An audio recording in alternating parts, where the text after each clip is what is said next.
Goed, ek was nou besig met die onderwerp van sonde en ek het mos gesê gaan ek rukkie daaroor praat, maar hierdie eendag stukkies, minuutstukkies, die mense lees nie alles nie en hulle kan dit nie by mekaar sit nie. So ek gaan vandag vir eens en vir altyd nou verduidelik hoekom ek glo dat die sonde het geen effek op God meer nie en dat dit net hier en nou is. Ons dra die gevolge hier en nou. Nou ook wil ek dan net sê, elke persoon het sy persepsie oor enige iets.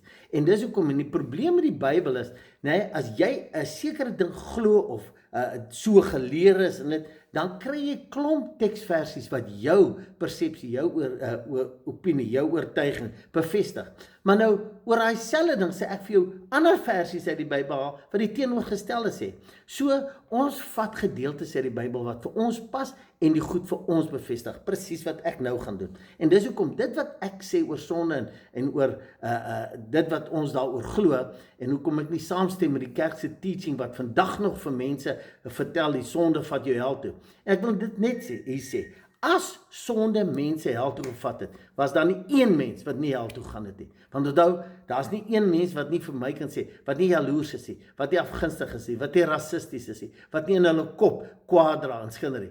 Nee, want dit is mos nie sigbaar nie. Nou net daai sigbare erge goed. Onthou wat het ek gesê, daar is nie iets soos 'n groot en 'n klein sonde nie. Is net groot effek, klein effek. So daai argument tel nie. Maar kom ons gaan kyk gou na die gedeelte wat ek wil hê julle moet verstaan.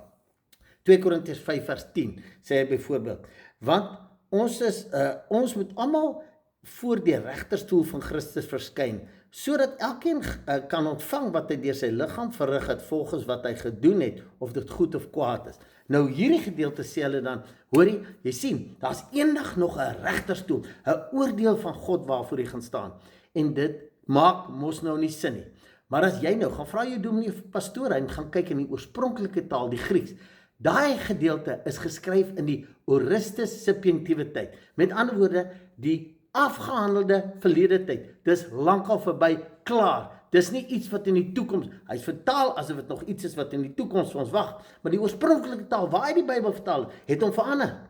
Nee, in die oorspronklike taal staan dit, is afgehandel, klaar. Nou, ek gaan nie hele gedeelte, ek wil nie 'n preekie gee nie, maar kom ek lees gou 'n ander vers vir julle. Vers 15. Omdat ons van oordeel is, dat as een vir almal gesterf het, hulle dan almal gesterf het. En hy het vir almal gesterwe, sodat die wat lewe nie meer vir hulle self moet lewe nie, maar vir hom wat vir hulle gesterf het en opgewek is. So wat sê die gedeelte? Jesus het die volle prys, die offer gedra.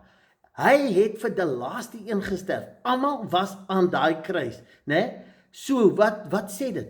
My en jou sonde, die oordeel is afgehandel, né? Want ons was in hom. Maar ek gaan nou verder gaan. Hy sê in vers 15: ons ken dus van nou af niemand meer na die vlees nie. Al het ons ook Christus na die vlees geken, nou ken ons hom nie meer so nie. Nou, wat sê dit? Ja, in die vlees, in die fisiese, dis wat ek heeltyd probeer verduidelik, in die siel. Hier is ons nog verdraai, sit in verkeerde programme. En dis hoekom daar nog so baie in die fisiese verkeerde dade is. Maar ons kan nie meer mense na hulle dade in die vlees oordeel nie, want hulle is regverdig verklaar deur Christus, né? Ons moet kan besef, hierdie is 'n verdraaidheid, dis 'n leuen waarmee hulle besig is. Maar dit vat hulle nie hel toe nie. Nee, want die volle prys is betaal. Die volle prys is betaal. Maar kom ons kyk gou verder. Hy sê in vers 17, daarom, as iemand in Christus is hy 'n nuwe skepsel. Die ou dinge het verbygegaan, kyk, alles het nuut geword. Nou hierdie teksversie word baie gebruik deur die ouens vir as iemand sy hand opgesteek het en dit nou Jesus aanvaar en sê, nou is jy in Christus. Nee, hy's besig om net die hele ding te verduidelik vir oordeel, né? Dat die oordeel is verby. Een het klaar gesterf. En as jy mos nou in Christus is, jy 'n nuwe skepsel. So waar was ons in Christus? Aan die kruis. Ek en jy was, hy dan gesê, as een vir almal gesterf het almal gesterf. So ek en jy was reeds in hom. So dis hoekom ons is 'n nuwe skepsel. En hy praat van hoe ons voor God staan, hoe ons in sy heerlikheid staan as geregtigheid. Dis nie iets wat ek nog moet word nie. Dis nie iets wat jy kan verander nie. Dis reeds vir jou gedoen. Nou gaan hy aan. Hy sê, en dit alles is uit God wat ons met homself versoen het deur Jesus Christus en is die bediening van die versoening aan ons gegee, né? Met ander woorde wat sê, dit het niks wat te doen met wat ek en jy doen of glo nie. Dit is uit God wat dit in Christus ons versoen het klaar, want ons kon nie hy prys betaal nie. Dis afgehandel. Alle sondes is betaal. Alles is afgehandel. Ja, daar is nog daai aksies en optredes in die vlees, maar dit het geen impak voor God nie. Daar is niks oordeel. Dan wil ek net 'n laaste dingetjie lees. Hy sê, naamlik dat God in Christus die wêreld met homself versoen het, deur hulle misdade nie toe te reken nie, en die woord van die versoening aan ons toe vertrou het. Hoor jy mooi? Hy het nie net vir 'n spesiale groepie nie, hy het vir die wêreld het hy sondes gedra, né? En wat? Nou het hy hierdie goeie nuus, hierdie woord van die versoening aan ons gegee. So wat is ons opdrag? Ons is nie hier om vir mense te sê, pas op, hou op sonde, jy gaan hel toe, ja, en met 'n vrees vir die hel en straf en goed.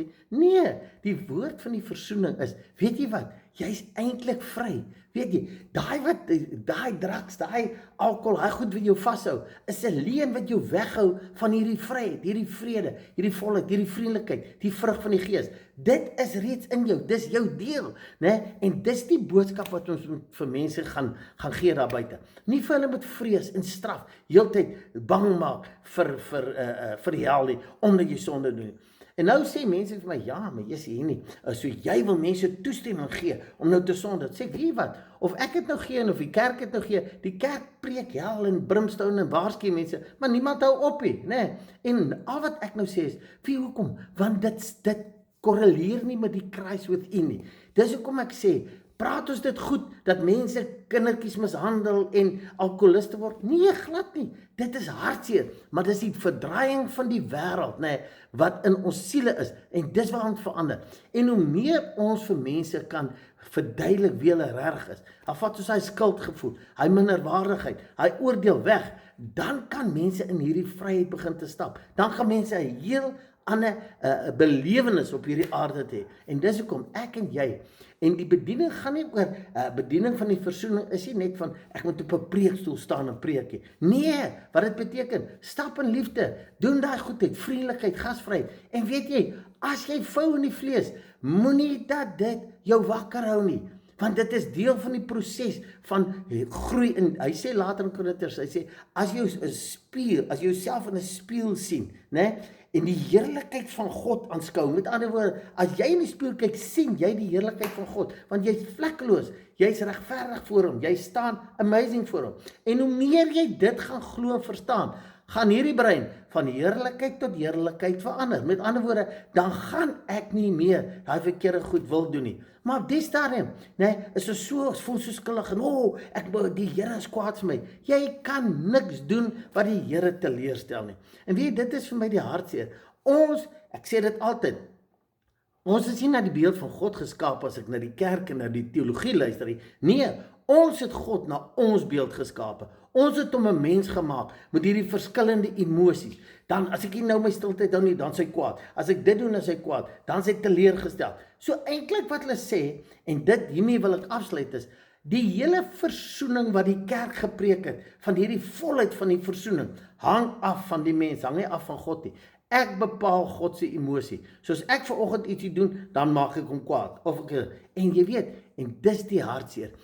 En dis wat ek in een van my oggendsessies sê, ons is besig om die karakter van God af te breek met hierdie sonde teologie, en dan kan ons nie hierdie goeie nuus wat Jesus kom verkondig het, kan ons nie verstaan nie, en ek het dit ook gesê, dis hoekom, hy het net liefde gewees, die versoening is nie 'n boodskap wat ek net preek nie, ek leef hom en ek praat hom, en dan begin mense te verander, en dit is hoekom ek glo wat ek glo, en ek sê weer, hoe meer ons in liefde gaan stap, ja, ons gaan elke dag foute maak, maar foute vat my buite my gemakzone, en is die enigste plek waar ek gaan groei, maar as ons die straf, die oordeel, die minderwaardigheid kan wegvat, kan ons die lewe geniet, dan kan ons dit geniet, en daar is nie 'n hel en 'n oordeel wat eendag vir my sit en wag nie. En ek wil hê julle moet baie mooi hieroor gaan dink, né? Ja, jy het jou teksies wat sê ek moet eers Jesus aanvaar, dan is my sonde vergewe.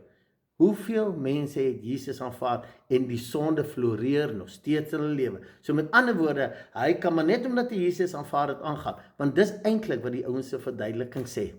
Julle, lekker week, ek gaan oordink hierdie gedeelte deur en deur, en jy sal sien, ons sit met die goeie nuus, met die blessing van God in ons, want ons is die geregtigheid van God, ons is een met hom, deel met hom.